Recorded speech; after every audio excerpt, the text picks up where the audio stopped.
मेरे सभी भाई बहनों को गणगौर की बहुत बहुत हार्दिक शुभकामनाएं। गणगौर की कहानी सुना रही हूँ। एक दिन महादेव पार्वती जी भ्रमण करने पृथ्वी पर निकले। जमुना किनारे पहुंचे। पार्वती जी को प्यास लगी। वे पानी पीने गई तो जमुना जी में सबसे पहले दूब आई, दोबारा गुण आया, तीसरी बार गणगौर निकली। पार्वती जी बोली, महादेव जी गणगौर है, पूजा करनी पड़सी। महादेव जी बोले कि बाड़ू रेत की गणगौर बनाई और पूजा करने लगे।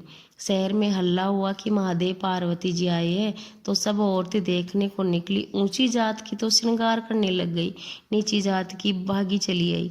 पार्वती जी ने सुहाग छिड़का, सबके ऊपर छिटक दिया तो नीची जात पर तो पड़ गया, पर ऊंची जात के रह गए बचे कुचे कुंडे का पानी से छिड़क दिया, जिस किसी को पड़ गए और किसी पे रह गए। पार्वती जी पीर को गई।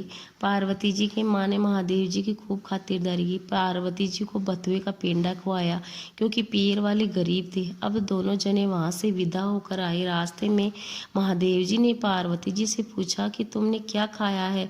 पार्वती जी बोली, तुमने खाया है सो हमने भी वही खाया है। तो पार्वती जी झूठ बोल रही है, महादेव जी समझ गए। पार्वती जी सो गए। महादेव जी ने उनकी हुंडी खोल कर देखी तो उसमें बथुए का पेंडा था। पार्वती जी जगी तो महादेव जी कहने लगे, पार्वती जी तुमने तो बथुए का पेंडा खाया है। पार्वती जी बोली, तुमने कैसे पता किया। बोले, हमने तुम्हारी टुंडी उगाड़ कर देखी। पार्वती जी बोली, महाराज यह बात तो गलत है।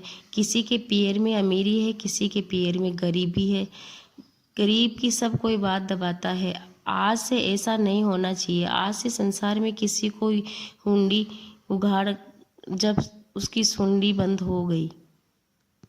इस तरह पृथ्वी पर साल में एक बार महादेव जी और पार्वती जी घूमने निकलते हैं और उनको गौरा और ईश्वर के रूप में हम सभी पूजते हैं।